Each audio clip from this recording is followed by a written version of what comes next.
முனவர் பாஷா sir, இப்போ திமுகவிட்டு இருக்கக்கூடிய அந்த கார்ப்பரேட் மனப்பான்மை, இன்னொன்று அந்த 12 மணி நேர வேலை மசோதா, சாம்சங் போராட்டம், இதுவே வந்து உழைக்கும் வர்க்கத்தினரை வந்து அதிமுகவை நோக்கி நகர்த்தி இருக்கு அப்படின்னு ஆவடிக்குமார் சார் சொல்றாரு. நீங்க எப்படி பாக்குறீங்க அதை? இல்லைங்க, ஒட்டுமொத்தமாக பார்த்தீங்கன்னு சொன்னால் கடந்த அதிமுக ஆட்சியின் போது புரட்சி தமிழர் எடப்பாடியார் முதலமைச்சராக இருந்த காலகட்டத்தில் பல்வேறு அரசு துறைகளை சார்ந்தவர்கள் போராட்டம் நடத்திய பொழுது அத்தனை போராட்டங்களிலும் எதிர்க்கட்சி தலைவராக இருந்த ஸ்டாலின் அவர்கள் நேரடியாக போய் கலந்து கொண்டு நாங்கள் ஆட்சிக்கு வந்தால் உங்களுடைய கோரிக்கைகளை எல்லாம் நிறைவேற்றி தருவோம் என்ற உத்தரவாதத்தை தந்து அவருடைய வாக்குகளை பெற்று ஆட்சிக்கு வந்தார்.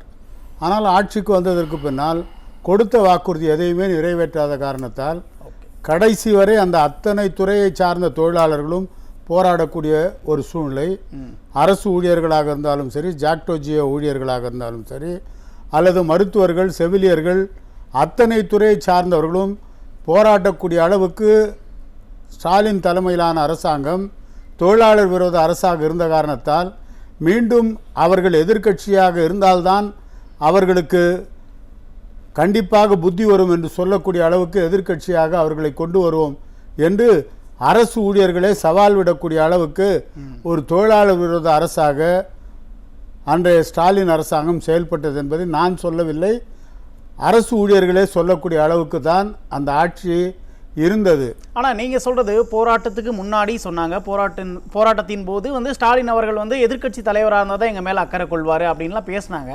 ஆனால் இப்போ பழைய ஓய்வூதிய திட்டத்துக்காக போராடுறவங்களுக்கு இப்ப உறுதியளிக்கப்பட்ட ஓய்வூதிய திட்டம் கொடுத்திருக்காங்க. பகுதி நேர ஆசிரியர்களுக்கு சம்பள உயர்வு கொடுத்திருக்காங்க. ஒரே நிமிஷம் சார். அடுத்தது செவிலியர்கள் நிறைய பேர் பணி நியமனம் செஞ்சிருக்காங்க இல்லைங்களா? ஒட்டுமொத்தமா அவங்களோட ஓட்டு வந்து திமுகவுக்கே போகாது அப்படின்னு சொல்றது எப்படி? திமுகவுக்கு போகிறதுக்கான வாய்ப்பு இல்லைங்க. அவங்க எதிர்பார்த்த அந்த பழைய ஓய்வூதியத்தை அவங்க கொண்டு வரல, புதுவிதமான ஒரு ஓய்வூதிய திட்டத்தை கொண்டு வந்திருக்காங்க. அதை அரசு ஊழியர்கள் சங்கம் ஏத்துக்கல. ஒரு சிலர் ஏத்துக்கிறாங்க, யாருன்னா அவங்க திமுக ஆதரவு சங்கங்களை சார்ந்தவர்களே தவிர ஒட்டுமொத்த அரசு ஊழியர்கள் அல்ல. அதே போல செவிலியர் சங்கத்திலையும் ஒரு சிலர் அதை ஏத்துக்கிறாங்க, வேலை வாய்ப்பு கிடைச்சிருக்குன்றதுனால. எல்லாருக்கும் அந்த வாய்ப்பு கிடைக்கல. அதனால அரசு ஊழியர்களாக இருந்தாலும் சரி, செவிலியர்களாக இருந்தாலும் சரி, மருத்துவர்கள், உதாரணத்துக்கு கொரோனாவிலே மரணமடைந்த விவேகானந்தன் டாக்டருடைய மனைவிக்கு இதுவரை வேலையே கொடுக்கல. எத்தனையோ முறை போராடி பார்த்து எல்லா மருத்துவர்களும் அவருக்கு கருணை அடிப்படையில் அந்த சகோதரிக்கு வேலை கொடுக்கணும்னு சொன்னாங்க.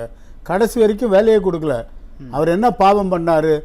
பல உயிர்களை காப்பாற்றுவதற்கு கொரோனா நேரத்தில் உழைத்த அந்த மருத்துவர் மரணத்திற்கு பிறகு அவருடைய மனைவிக்கு ஏதாவது கருணை அடிப்படையில் ஏதாவது ஒரு வேலையை கொடுங்கன்னு சொன்னால் கடைசி வரைக்கும் கொடுக்காத ஒரு மனமில்லாத ஒரு அரசாக முதலமைச்சர் ஸ்டாலின் அரசு செயல்பட்டது. அதை எல்லா மருத்துவர்களும் எதிர்த்து குரல் கொடுத்தாங்க, போராட்டம் நடத்தினாங்க. எல்லா மருத்துவர்களும் கடைசி வரைக்கும் பல்வேறு கோரிக்கைகளை முன்னிறுத்தி மருத்துவமனைக்குள்ளே போராட்டம் நடத்தியதை நாம் பார்த்தோம். ஆக அனைத்து தரப்பு மக்களுடைய எதிர்ப்புக்கு ஆளாகக்கூடிய ஒரு அரசாக ஸ்டாலின் அரசாங்கம் இருந்தது. ஆனால் புரியுது, ஆனால் திமுக மீது ஒரு அதிருப்தி இருந்தது. அது நம்ம களத்தில் பார்த்தோம், செய்திகளாக வந்துச்சு, நம்ம பார்த்தோம். ஆனால் களத்தில் வந்து 4 முனை போட்டி இருக்கும்போது அந்த எதிர்ப்பு ஓட்டுகள் வந்து அதிமுகவுக்கு தான் வந்திருக்கும் அப்படின்னு இப்போ ஆவடிக்குமார் சார் சொல்லும்போது அதற்கு சில காரணங்களை பட்டியலிட்டாரு.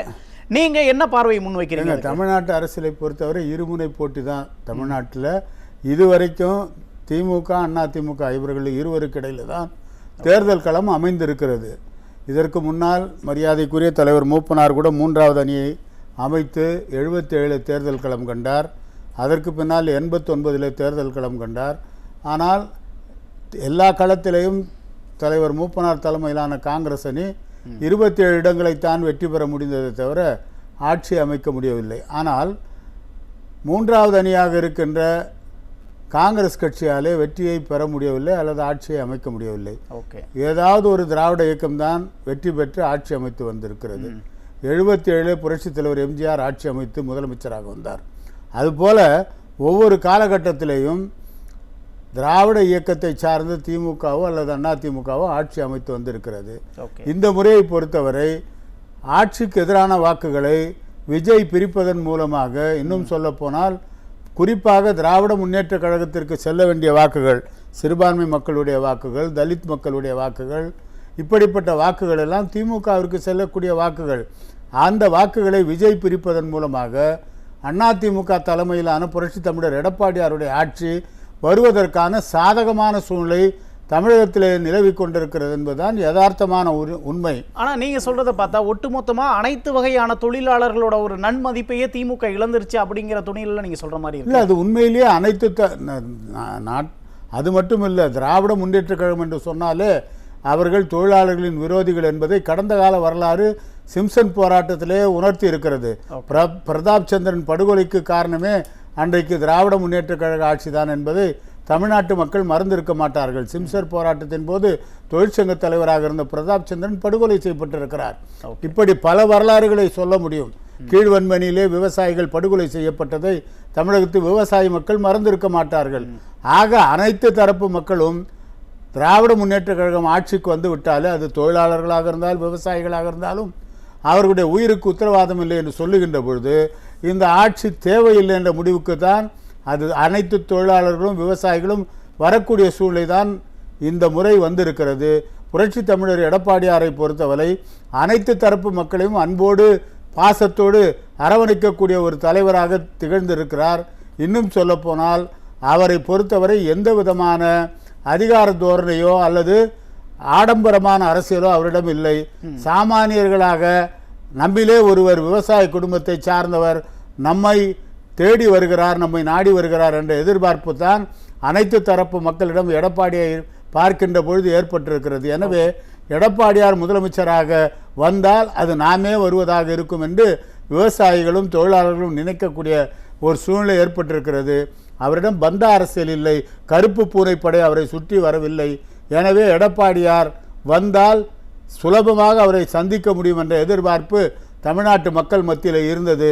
அந்த அடிப்படையிலே அனைத்து தரப்பு மக்களும், அது தொழிலாளர்கள், விவசாயிகள், சாமானிய மக்கள் அனைவரும் சொல்லப்போனால் சுலபமாக பார்க்கக்கூடிய ஒருவரை முதலமைச்சர் என்ற முறையில் அவர் வர வேண்டும் என்ற எதிர்பார்ப்பு நாட்டு மக்கள் மத்தியிலும் புரியுது. இப்ப சாம்சங் விவகாரமா இருக்கட்டும், இல்ல 12 மணி நேர வேலை மசோதாவா இருக்கட்டும், இந்த மாதிரி பிரச்சனைகள்லாம் இறுதியில வந்து அரசு வந்து அதை ஒரு சரி செஞ்ச மாதிரியான ஒரு முடிவுக்குள்ள வந்துட்டாங்க. இப்ப அதெல்லாம் வந்து தொழிலாளர் மத்தியில எதிரொலிக்காது. யார் கொண்டு வர சொன்னது 12 மணி நேரம் வேலை திட்டத்தை? யார் கொண்டு வர சொன்னது? ஏற்கனவே 8 மணி நேரம் தானே வேலைன்னு இருக்கு.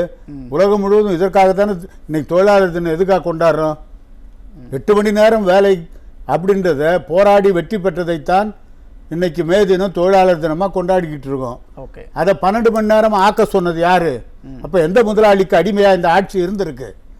எந்த முதலாளி சொல்லி எந்த சாஃப்ட்வேர் நிறுவனத்துக்காக இந்த ஆட்சி இந்த திட்டத்தை கொண்டு வந்தது? அதுக்காக பெற்ற கைமாறு என்ன? அது தெரியணும் இல்லை நாட்டு மக்களுக்கு. இது கொண்டு வந்தா மிகப்பெரிய போராட்டம். இன்னொரு முறை எப்படி அன்றைக்கு நியூயார்க்கில் தொழிலாளர்கள் கிளர்ந்தெழுந்து போராடினார்களோ அதை போல தமிழ்நாட்டில் மிகப்பெரிய தொழிலாளர் போராட்டம் வந்துவிடும் என்ற ஒரு அச்சத்தின் காரணமாக தானே அது திருப்பி வாங்கினீங்க. அப்போ இதற்கு பின்னணியில் இருந்த சக்தி எது? அது நாட்டு மக்களுக்கு தெரியணும் இல்ல. கார்ப்பரேட் மனப்பான்மை திமுக இருக்கு. ஆமா, அந்த கார்ப்பரேட் நிறுவனங்களுடைய அடிமையாகத்தானே இந்த ஆட்சி இருக்கு. நீங்க தான் சாமானிய மக்களுடைய ஆட்சியா இது நடக்குது? கார்ப்பரேட் நிறுவனங்கள் யார்? சபரிசன் யார்? அவருடைய மருமகன். அவர் அம்பானி எங்க வந்து யாரை வந்து சந்திச்சாரு? 5 நட்சத்திர ஹோட்டல்ல. அதனால் இதெல்லாம் சொல்ல போனோம்னா இன்றைக்கு நடப்பது மற்றவங்கள பார்த்து அதானி அம்பானின்னா பேசுறீங்க. அதானி அம்பானி உங்களை தானே பார்க்க வந்தாங்க, உங்களை தானே சந்திச்சாங்க. அப்போ நீங்க வந்து சந்திச்சா அதானியா அம்பானியா தப்பு இல்லை.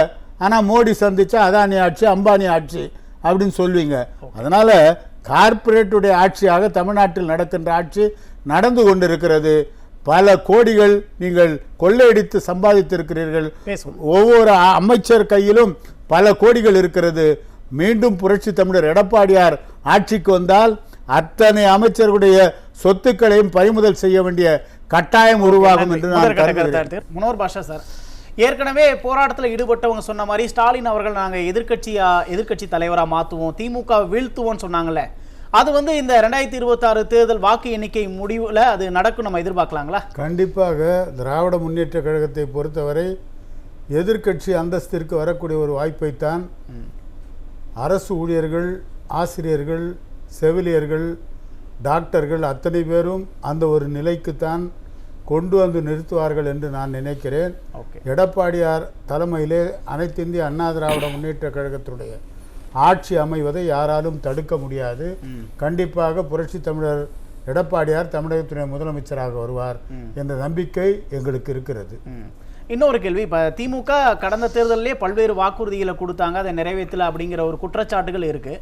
இந்த தேர்தலையும் திமுகவினர் வந்து பல்வேறு வாக்குறுதிகளை கொடுத்திருந்தாங்களே, அதெல்லாம் மக்கள் மத்தியில் என்ன மாதிரியான ஒரு நம்பிக்கையை ஏற்படுத்தி இருக்குமா? அது கடந்த முறையே கொடுத்த வாக்குறுதியை நிறைவேற்றாத திராவிட முன்னேற்ற கழகம் இந்த முறையும் அதிகமான வாக்குறுதிகளை கொடுப்பதற்கு காரணம் அவர்களுக்கே தெரியும் நாம் வெற்றி பெறப் போவதில்லை. எனவே கொடுக்கின்ற வாக்குறுதிகளை அள்ளி கொடுத்து விடுவோம், ஏனென்றால் மக்கள் நம்மை நம்ப போவதில்லை என்ற நம்பிக்கையில் தான் இந்த வாக்குறுதிகளை கொடுத்திருக்கிறார்கள். ஆக எதிர்க்கட்சியாக வருகின்ற அவர்களுக்கு வாக்குறுதியை நிறைவேற்ற வேண்டிய அவசியம் இல்லை. எடப்பாடியாரை பொறுத்தவரை சொன்னதை செய்வார் என்ற நம்பிக்கையிலே நாட்டு மக்கள் அவரை நம்பி வாக்களிப்பார்கள். அவர் முதலமைச்சராக வருவார், வந்து அவர் கொடுத்த வாக்குறுதியை நிறைவேற்றுவார். ஒருவேளை நம்ம தலைப்பை ஒட்டியே சொன்னோம்னா, இன்னைக்கு தொழிலாளர்கள் வந்து அதிமுகவுக்கு வாக்களிச்சிருப்பாங்க, அதிமுகவை தேர்ந்தெடுத்திருப்பாங்க அப்படின்னு சொல்றீங்களா? அதிமுகவை ஏன் வந்து உழைக்கும் வர்க்கத்தினர் வந்து தேர்வு செய்யணும்? என்றைக்குமே உழைக்கும் வர்க்கத்தை அதிமுக அவர்களை காப்பாற்றுகின்ற ஒரு இயக்கமாக தொடர்ந்து இருந்து கொண்டிருக்கிறது.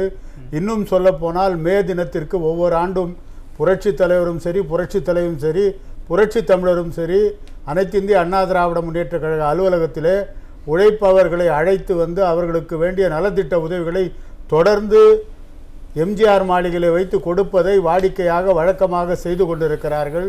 அந்த அடிப்படையிலே தொழிலாளர்களை மதிக்கக்கூடிய ஒரு இயக்கம் அனைத்து இந்திய அண்ணா திராவிட முன்னேற்ற கழகம். எனவே அவர்களை நம்பி தொழிலாளர் வர்க்கம் வாக்களிக்கும் என்ற நம்பிக்கை எங்களுக்கு இருக்கிறது. ஓகே, நன்றி.